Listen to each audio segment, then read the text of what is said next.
Hello guys and welcome to XenGamingCommunity. I'm XenZabe and I'm here today for my review on GTA 5. If you're not aware, and you should be aware because we thrashed out the uploads, or insert word there, it's 2 AM, so if my speech or words are a bit off then excuse me, but if it's really that and terribly bad, I'll maybe make another video. But this is what I have to do. So I have been playing GTA 5 for the past 4 days or something like that. I got GTA 5 on release date from Amazon, got it from their pre-order guarantee stuff thing, whatever. And it came on Tuesday. Good, all excited and all that, it was amazing. And of course you had to install the first disc since I was putting it on Xbox, which was a downside, but hey, I always do it anyway with any game I get for the Xbox in case it moves, someone bumps into the table, something like that happens, so it wasn't really bothered with for me. Now, if you haven't played GTA yet, I suggest you turn off the video now. There will be some spoilers, endings, stuff like that, so please turn off the video now, come back later when you've completed the game. Now, let's get down to business. The ending, for a start, was spectacular. I loved how it ended. It wrapped it all up perfectly. I mean, there was still some loose bits, but I think it wrapped it up just like when they were around killing all those people. Like Devon and Mr. Cheng, all the other whatever. It just wrapped it up. It was loose ends, they tied it up, and it was all good. But you've got to think of this as a video game and not in real life. At many points I was like, nah, I mean, if that was to happen in real life, that couldn't happen, but I have to remember it's a video game. You know, video games can get away with this, you know, it's to let our imaginations run wild. But it was just thinking, you know, breaking into FIB buildings, then there's the agency and all that. Now, there was a lot of Illuminati references, corrupt government and all that. I think this has all been majorly sponsored due to the recent events, you know, Prism, the NSA spying on us, data mining companies selling off information, all that sort of stuff. Life Invader is clearly just a mock of Facebook, because apparently Facebook's been selling all data, stuff like that, blah blah blah. I won't get into it, that's a story for another day. But the game really is it is a really good combination of action, comedy. It's just a really fun game. There were some facts that I did hate about it was Trevor. Now I know I'm gonna get hated for this, but Trevor did sort of annoy me just a little bit. He was funny, wacky in a way, you know, he was a new character to play now and then, but he was over the top, if you know what I mean. He was a great criminal, he was great at robbing stuff, he was fun to play, but he was far too unpredictable. If I was a bank robber and all that, and either crew member was unpredictable, pointing guns at my head and all that, I wouldn't continue that partnership. It was just quite, you know, stupid how Michael handled it. And then the ending where Franklin had the choice of killing either Michael or Trevor, that is what I didn't get. I mean, Michael was, you know, the big bank robber guy, you met him and you took places. Trevor, I can see the standpoint of killing him, unpredictable. I mean, I chose option C, was saving them both. And that's another point that I wanted to bring up. The thing about either killing one of them, killing her, or saving both of them, I find that highly unfair.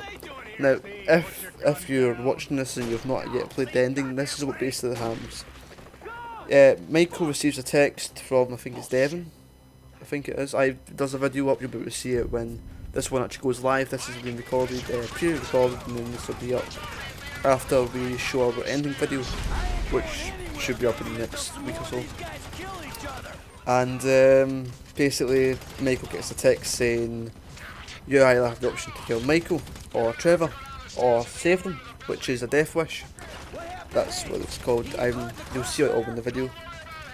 And that's what I didn't like. Now, see, if you kill Michael and then you finish the game and all that and credits roll, you can no longer play as Michael. same with Trevor. I find that highly, highly, highly unfair. Because then I'm not sure yet, I've not actually replayed it, did the entire game all over again. Could of course find a game save, rehash, resign with Modio, you know, but I just really didn't find that fair. So once you kill them, you can no longer play as that character, which should mean that you can't do their missions or their strangers and freaks, because then you can't get 100% complete, can you? Which is unfair, because if everyone else gets 100% for having all their characters done for choosing option C, then why can't you? They must. I mean, it's highly unfair, that's what I'm trying to say. The ending was unfair for people who chose option A or B, because I can see the point of killing them. Michael, he was a lunatic, you know, but eventually, near the end, he started to calm down. He did the last bank job, he got with his family. I'm sure if there are DLC, which I hope to the love of God there is, I hope there is DLC. Now remember, this review is completely unbiased. There's another thing that I want to bring up. Missions. I completed Grand Theft Auto IV in about... In fact, I don't think I actually ever completed it. It was just boring for me. You know, there was just nothing to keep me there. With GTA 5, the reason I completed it was so my mates couldn't spoil the ending for me. I hate it when people spoil endings for me, and sometimes your mates can be quite dicks, like Minor. Damn you, Gary, I'm talking to you. And that's just the only reason why I've actually finished GTA 5. GTA V, I'm pretty sure that was longer than GTA 5, because there are 69 missions in GTA 5, and I'm not sure what to call it, GTA 5 or GTA V. There's been many different alternatives. But yeah, 69 missions, it isn't a lot at all. And also the other factor to talk about is online. I finished this on the 22nd of September. I have to wait a full 2 weeks before GTA Online comes out. I'm stuck with a game that I've got 100% in, and I just got nothing to do in it. Yeah, I could go around and find all the spaceship parts, but you know, it just doesn't appeal to me to finding all these parts and trying to find airplane parts and upgrading weapons, upgrading cars, the stock market. In fact, there's another point. While we wait for GTA, we're meant to do stock markets, I don't know, doing vehicles, getting gold and all the past missions, which to me I find boring. I just want to get online, get highest rank, do all the heists. In fact, I actually have tons of bad points about this game. I know I'm going to get disliked, downvoted, whatever, flamed, but this is an unbiased review. IGN are giving it a 10 out of 10. Every news site is giving it a 10 out of 10. Here are a quick few points that I hate about GTA 5. The heists, there's only 2 or 3, and they're pretty useless, and they get you a lump sum of money, and after that, that's it. You get no more money. After the final heist, you need to start robbing people, doing activities, and finding other ways to make money. Stock market, for example. Like with Lester's assassination missions with Franklin, I can only use Franklin in the stock market because Lester tells you which stock markets to invest in or which to pull out from, or gives you hints and stuff like that. You can't switch out characters to go into other characters to choose those stock markets. You can only stick with Franklin and invest in those stock markets. And because cash isn't shared, which I didn't like again, but again it's the same point with 3 different characters. They've all got their own money, cars, houses, that sort of stuff, so you do have to see the point there. But I just don't like the fact that there just isn't enough heists to do. So I thought that after the game you could do heists. Heists would be great, just keep on doing heists, keep making money. It was great, honestly. See if there was continuous heists, you could keep on robbing banks, even if it was the same ones. I think that GTA 5's heist could be a contender to Payday, and I am being severely honest with you there. GTA 5, honestly, I find a better game than Payday 2 for heists. And Payday 2 was built for heists. Now that is bad if I find GTA 5 an open world game that's genuinely meant just for story, action, open world, driving about, amazingness. Actually, I can buy a £34 game and have a better experience than a lot of other next gen games in this one game. I find that amazing. Another point that I did find annoying with GTA was the cars in the garages. If you drive your car out and you go somewhere, you park it, you go, I don't know, like 10 feet, you come back, the car's just gone. It's been impounded. You got to go all the way down to the police station, take it out to impound, drive it all the way back to your garage, put it in the garage, and then that's it. You can't really touch the car after that. If you want to keep that car in there with all the modifications, you got to make sure that car doesn't blow up, or and in a lot of cases, if you ram into someone's car by accident, the guy will get out and start shooting you. So if you die, your car's gone. You need to go down at the impound, you go out, and then you get blown up, and then that car's gone. All the modifications are gone. You've got to be really careful. Which again, it does improve immersion. It does improve the realistic factor. But you know, it's a game. It's meant to be, oh look, my car blew up, I'll just go back to my garage and get it again. You know, that's the sort of game that I like. I mean, if there was a mode, on easy mode, and it'd give me that, I think that'd be perfect. I'm sure a lot of other people agree with me. I'm sure a lot of other people think, nah, that's rubbish, you're a noob, go away, you don't deserve to have this game. I know, but it's just something that I like to see added to the game. And a few last points I want to bring up is technical problems. If you have the game for the Xbox, you will actually, if you watch through my playthrough, you'll actually notice a lot of these issues happening. If you're driving really fast, and for example Franklin's car, sported up, all modifications, and you keep going fast down the freeway, and you move over to the other lane, things will start to pop up, you know, like stop signs and all that. For example, I think it was in the Lamar Down mission, I was going along the freeway and this sign popped up, I crashed into and I ended up rejecting it out of the car, which again lost me the mission and made me have to do it all over again. This is a major technical problem. I mean, people might find that, it's nothing, you know, just forget about it. No, it isn't nothing. This is a serious game problem. The game, a polished game, should have no texture pop-ins, no frame rate drops. I can understand the odd 5 textures on this hardware, but a game in 5 years of development should not have texture pop-ins, frame rate drops, crashing. Hey, I can understand the crashing, but I've not had any crashes yet. Audio issues, that shouldn't happen. Anything like that. If you have any of these issues, it's signs of old hardware. I mean, maybe not audio, maybe the texture pop-ins and the frame rate drops. It's major signs of old hardware.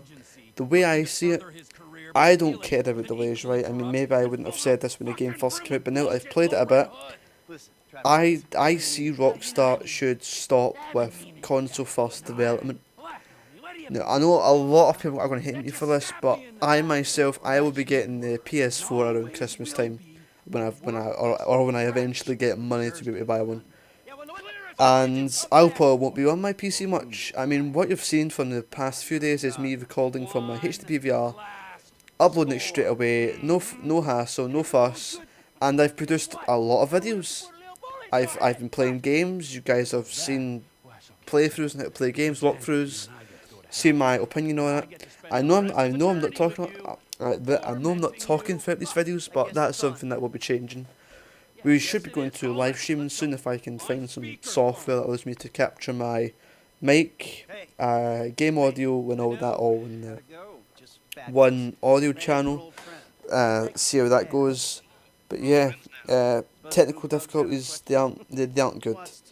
So the way I see it is, the game should have been made for PC, brung out on PC first, then ported to Xbox One, PS4, then, in fact no, it should be ported, no, wait, PC development first, make it all pretty nice and shiny, then port it to Xbox 360 and PS3, and then, during about the game's midlife, bring it out for Xbox One and PS4.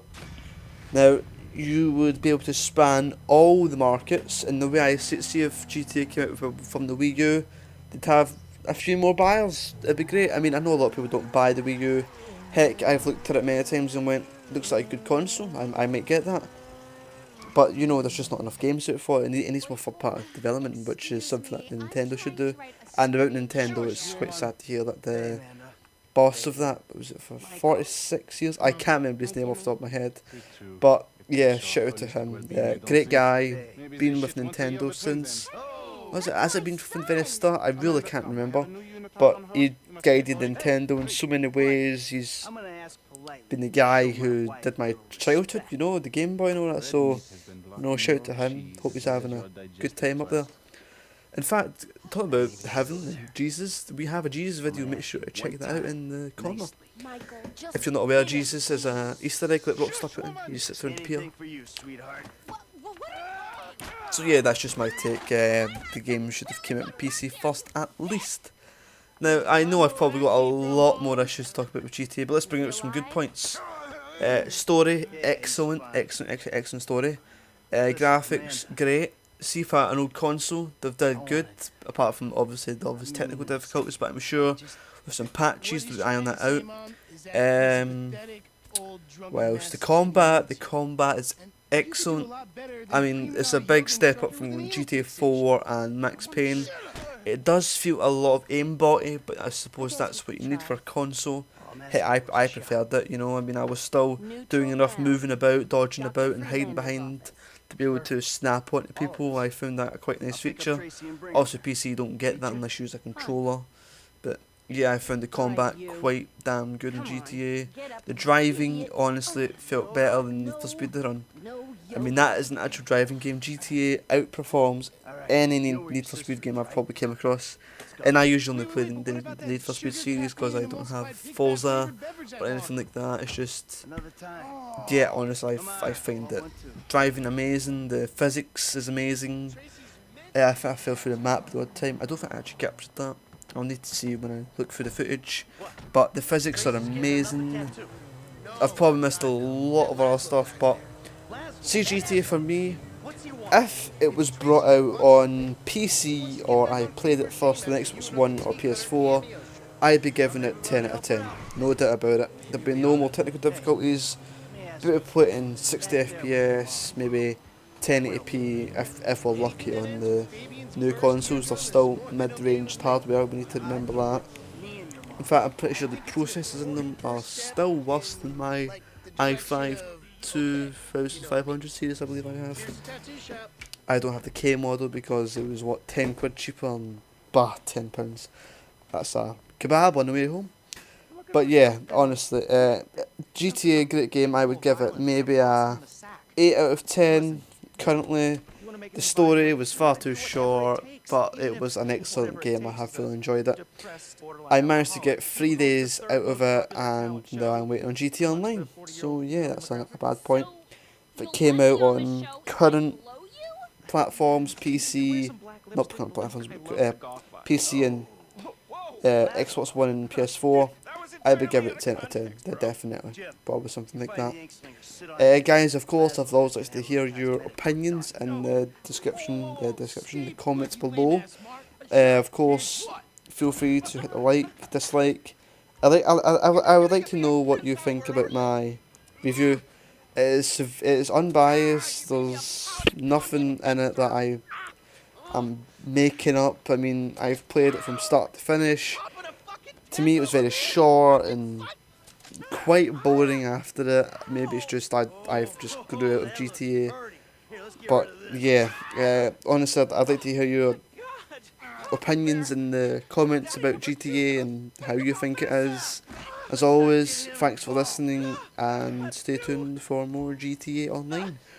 We will be broadcasting GTA Online for the whole weekend, I believe. No, in fact, it should be from Thursday. In fact, let me get some dates here. So so GTA Online comes out apparently Tuesday in October. I think it's that anyway. So we should be able to broadcast it from when it comes out till about next week, and then we'll probably move on to something else. We will be trying to beat the challenge of getting to at least the top 100 in the leaderboard. I'm going to see if I can get X in Elite to get GTA 5 and Xbox Gold, or when it does actually come out, I'll be working with a few mates I know over the internet. We have a crew up called the Fraternity. You can feel free to join that and below, as long as you send me a message at XenZabe on Social Club and tell me why you deserve to get in. Yeah, of course we always love helping the crew, and your help would be most grateful. So thank you all for watching. This has been XenZabe from XenGamingCommunity. As always, thank you for watching, and I'll see you all next time.